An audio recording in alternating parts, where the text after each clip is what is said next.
This is the fifth rack of my recent 107 ball run. Let's think our way through the rack. We are starting out with a low break shot. My cue ball is probably going to hit the 13, maybe the 4. And as you can see, I'm just cueing low, center low. I know a lot of players are going to hit with this with a high ball. Look at the draw on that. The cue ball kind of curved like this. I'm exaggerating a little. I prefer this. I get to hit it harder. I know my cue ball's not going to go flying around. It's not going to go all the way up table.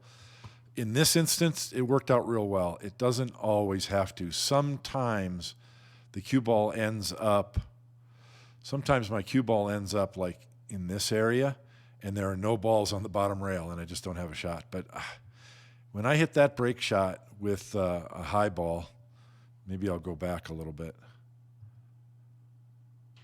When I hit this break shot with a high ball, so often what happens is that cue ball just takes off like a rocket,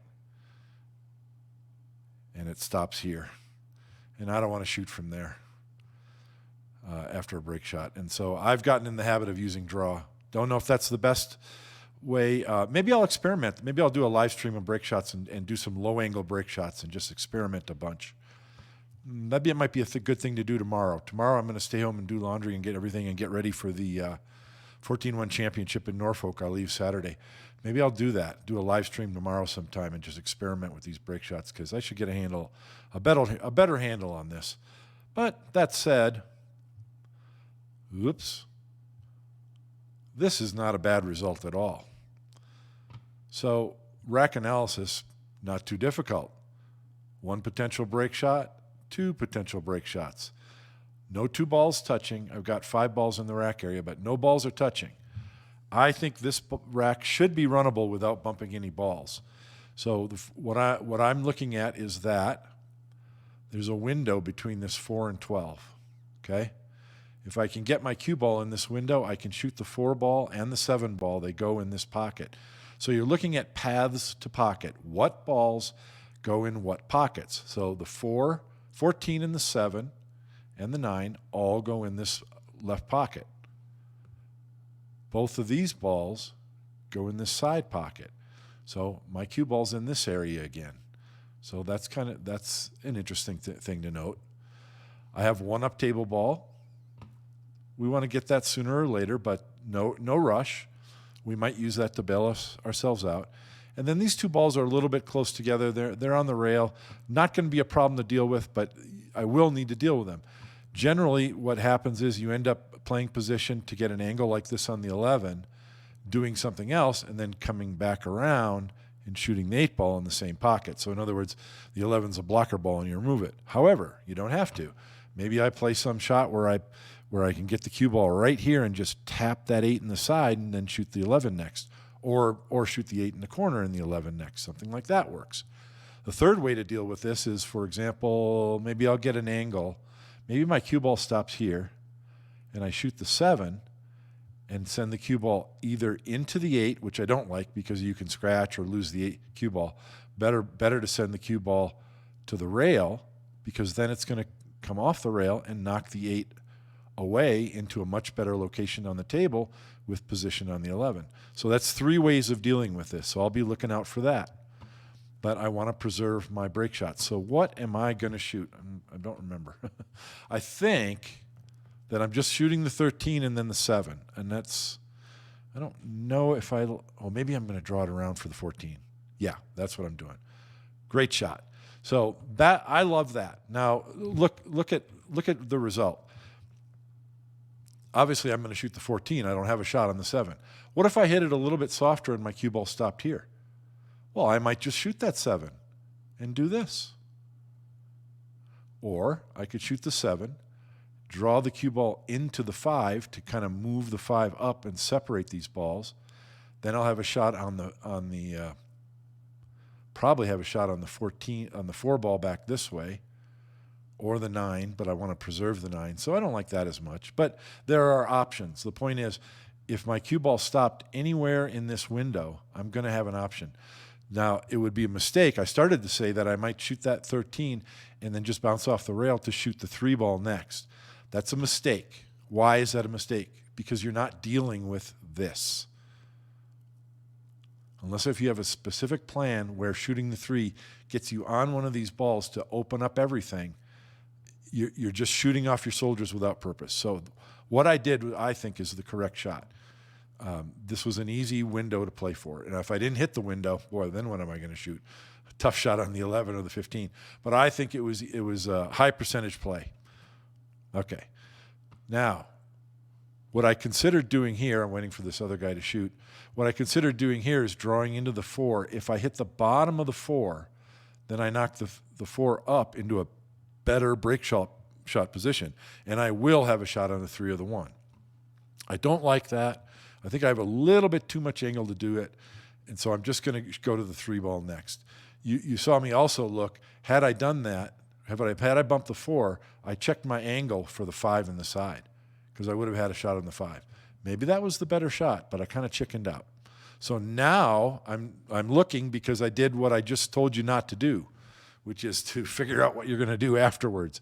I've got to make use of this soldier. I can't just shoot it and what you might want to do is run the cue ball up here into the 8. So you shoot the 11 next. Okay, but you're not dealing with issues that need to be dealt with. So what am I going to do? So I don't like what I'm doing because I said that I want to be able to run these balls without bumping another ball. And I don't. I decide to bump a ball here. What I'm doing is sending the cue ball straight and up this way. I want to run into the 7. Obviously, if I do it successfully, the cue ball is going to stop there and I'll have a shot on the 1 ball here next. And the 7 should hit the 5 and kind of loosen these up a little bit. It can go wrong. I could also accidentally knock the 7 ball right up in here and just tie up those balls, which would be terrible. So I don't like this shot. I could also mishit it and send the cue ball way up here. Hopefully it'll stop here where I have a shot on the 15. But this is the reason why, and what if I mishit it the other way and I hit the 1, knock the 1 up here, tie up one of my break balls, and now I'm stuck right here trying to shoot the 7 in the corner or something. So I'm not in love with this shot, but sometimes you just got to go for it. And notice I didn't hit it too hard, so that wasn't going to go wrong. I did make this a little bit of trouble, but the 7 ball goes in that side pocket from below, and the 12 goes here also. And so I'm trying to decide what to do a little bit. So notice I'm standing off to the side trying to decide what to do. Think is the theme of this Rack of the Week. Think. There's a lot of things I could do here. I've got a slight cut shot to the right on this 1 ball. So I could send the cue ball straight down and straight back up and run into these balls. That's not the end of the world if you can do that with the cue ball, if you don't mishit it. Because I'll have an insurance ball on this 4 ball. The 9 ball is a better break shot, and I could do that. So that's one possibility. What else can you do? I'm looking at paths to pockets. Where do these balls go? So the 5 and the 7 both go over here. So it's not the end of the world to shoot this softer in this direction and tap the 4 ball. Maybe you make it into a better break ball, and then you have your choice of 5 or 7 back in this pocket. I like that option. That's not bad if you control the cue ball well. I've tried this shot many times, and this is what happens. You go to the rail, and you hit it soft, and the cue ball floats up and lands and freezes directly to the back of the 4, and you have nothing. So this game is all about cue ball control. And I'm just pointing out, I've shot so many racks, and it's gone wrong so many ways. That is a danger. If you don't hit it perfect, you could end up there. The other thing you can do is hit it too thin. In other words, the cue ball comes off the rail, hits the 4 ball too thin, knocks it over here, and your cue ball goes here. And now you've got to shoot the 15. So I'm just pointing out that things can go wrong. You don't want to rely on too tight of position. You want to play for multiple balls if you can. So I'm looking at this, and I'm seeing that the 7 ball passes the 4. So this is what I'm thinking about. That's going to help open this up. Again, the 11 and 8 I'm not too concerned with. I know I'll be able to deal with those. And I'm also not thinking about shooting the 9 or the 4. Those are my break balls. I've got plenty of balls to work with, I think. What I actually see is what probably will look to you like a pretty adventurous shot. But I have such an angle that I can draw the cue ball to here and inside spin, bring it up here. And I really like that because if I go long or short or come on this angle or this angle, I'm going to have a shot on the 11, the 9, the 7, or the 15. So I got 4 balls to play position for.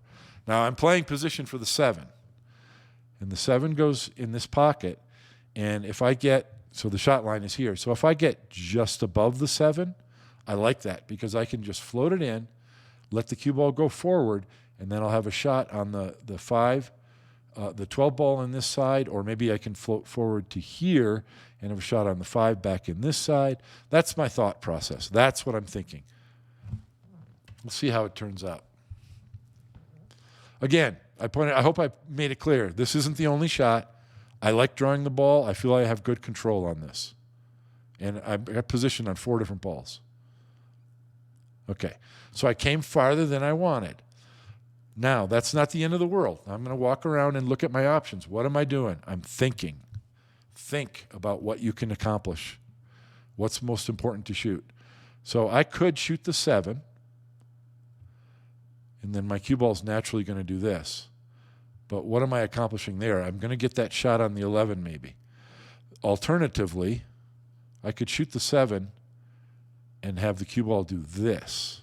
Run in, go 2 rails and run into the 11. That would knock the 11 here.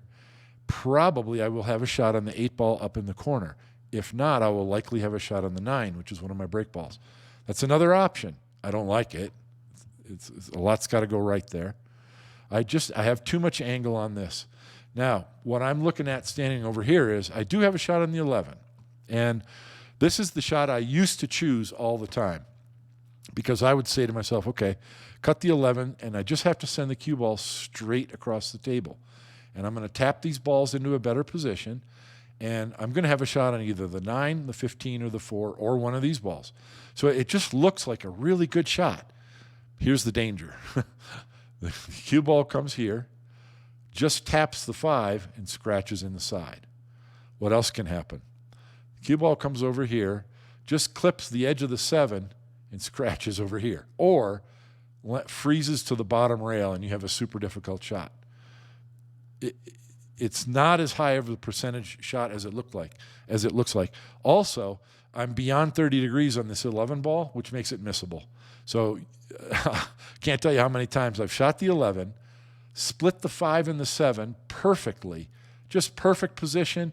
Cue ball stops right here. Everything's wonderful, except the 11 ball bobbles and hangs in the pocket. So I'm just pointing out the pitfalls. You've got to think about these things. So what's the safest thing to do here? And I'll hit play again because I know it takes me a little bit to arrive at this conclusion. I'm going to play position for 2 balls, the 9 and the 4, believe it or not. The 15 ball, I decide now's the time to get the up table ball because I'm cutting the 15 ball very slightly to my right. So I'm just going to draw the cue ball back. And I will have a cut shot on the 4. Once the 4 ball's gone, I can come around and all 3 of these balls go in this pocket. That's my thought process. And I just looked at the angle on the 9 as well. Also, depending on where the cue ball ends up, if I get the right angle, here's the line to the pocket for the 9. If I get below that line, now I can do that shot where my cue ball goes here and knocks the 8 out. Okay? Then I can use the 11 to get on the 7, and that's actually what I end up doing. But it depends on where the cue ball ends up. Now I'm fixing a point in my mind right here. Let's mark it with this yellow. Let's see if the cue ball gets there. No, it doesn't get there. Had the cue ball gotten there, I think I would have chosen the 4 ball because it's real natural to just come around here. I've got a big zone to shoot any of those 3 balls over here. As it is, I've got the proper angle on the 9. So let's go to the rail between the 8 and the 11. And I don't have to do anything with the cue ball. It's going to knock the 8 out, and I have shape on the 11. That's near to 100% position. And now the 8 is very useful. Okay, I already know from earlier in the rack that the 9 ball goes here. The 7 ball. So that's what I want to do. This is the shot line to the pocket. I want to shoot the 11 and stay on the low side, because then my cue ball is going to run into the 5, and I've got the 8 ball this way as insurance. Probably I'll knock the 12 ball over here, and the 12 ball will become a key ball for the break shot. So I like this outcome. By thinking, by taking my time between each of those shots or each of those pairs of shots and thinking about what my best opportunity is, I think I'm giving myself the best chance to run out. Now, I came past the shot line. I'm a little bit above. I have to cut the 7 ball just slightly to my right. So I'm going to float down here. I will have a choice of shooting the 5 or the 12. I don't want to go to the rail. Just float the cue ball down there. It would be correct to shoot the 5 or the 12 from here with a soft high ball.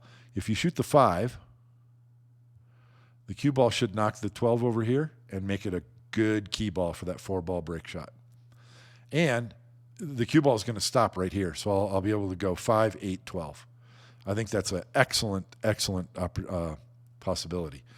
I end up shooting the 12, and the reason why, it's hard to tell, but the 12 is just a little bit straighter, less of a cut. And so a high ball is going to knock that 5 ball this way. I'm going to hit the edge of it, and the cue ball is just going to float up a little bit. So I'll have my choice of 5 ball or 8 ball. It's 50-50. It's personal preference, whichever one you like better. But I choose the 12 because I like the percentage of pocketing this ball is probably 98% compared to 95% for the 5, so I'm choosing that one. And because I know the cue ball is going to come above the 5 like that. Now, I had to bank it to get it in, but that's one of the advantages of being able to shoot balls softly and roll them. It makes the pocket bigger. Okay. From here, pretty straightforward. Almost a stop. I went and looked at my angle. Almost a stop shot on this 5. I don't want to be straight in. Okay? I'm very happy with just being below the straight in line, because then I don't have to pull my cue ball straight on this line. I can draw it back on this line and get on my break shot. I had a rack of the week earlier where I had a very similar shot, and I overcooked it, and my cue ball stopped way over here, and I had a very difficult back cut. So this is not optimal. I think I would have avoided this tricky position had I shot the 5 ball, and then my 12 ball would have been here, cue ball would have been here. Lot better position. Okay. Also, you don't have to do this. I have a cut shot on the 8 ball to the left, and the 5 ball line to the side pocket is here. So it's not the end of the world to just try and play. This is a trickier shot. You got to play good speed control. But you can tap this 8 ball in and just go to the rail and try and get close to straight. I don't mind that at all, because if you're straight, it's real easy to judge your distance, to follow the cue ball over to here. And if you get above or below the line, you can still follow the cue ball to here. And if you get just below the line, you can follow the cue ball to the rail and spin it out. So I don't mind going 8-5 from this position either. I think for a lot of people, that's a higher percentage play. As I mentioned at the earlier part of this rack, I love drawing the cue ball, and that's why So now I'm going to take oh, wait a minute. Right there. Let's put a yellow spot right there. That's where I notice. Let me point. Let's watch that again. I've talked to people about this before. Let's watch me do this again. Q-tip where I want the cue ball to stop, then hold your Q-tip on the table and walk around behind the cue ball for your shot, for your key ball shot. You want to know how you get on this break ball reliably? I've just explained how, and I don't know how many lessons I've given, and my student says, oh, I see, that's great, and then they never do it. So if you want to play better straight pool, it may look a little weird. Do it. Just do it. You will be astounded at how much more accurate you become. Don't pretend to do it. Don't just walk around behind the shot. Literally put your Q-tip on the table. Do it. Put your tip on the table and walk around and look. It makes a huge difference. Now I have a very concrete picture in my mind of what I want. Let's see where the cue ball stops.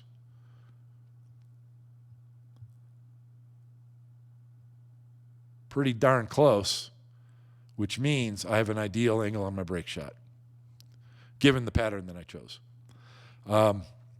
Don't be embarrassed to put your Q-tip on the table. It makes a huge difference. Just try it. You'll see what I mean. Very similar break shot to the one that opened the rack. It's a low ball. It's a little bit higher than the one that opened this rack, just a little. But I'm going to hit this 8-ball full rather than hitting the bottom side of it. I'm going to cue it the same way, though. Maybe other players are going to disagree with me, and that's fine. But I prefer low ball, a little bit of draw on this, and I'm going to hit it hard. It helps to be the cue ball is close to the object ball and the object ball is close to the pocket. So you can hit it hard with good accuracy. Now, you notice the cue ball hit the kind of the top side of that 8, and it just glanced all the way up here. That's a Thorsten Homan type of break shot. But the results were excellent. I have 4 shots. I can shoot the 12, or 3 shots. I can shoot the 12, the 1, or the 6. Great opportunity. I do have a big cluster in the middle of the table, 6 balls in the rack area. That's typical with a glancing blow like that. I wonder if shooting with a high ball, these would open more. So once again, maybe I'll have a live stream tomorrow where I play around with low angle break shots and see what I think about that. But regardless, 3 shots, and I'm gonna find a re-break shot to open this cluster with insurance, and the run continues. Hey, thanks for watching. Wish me luck.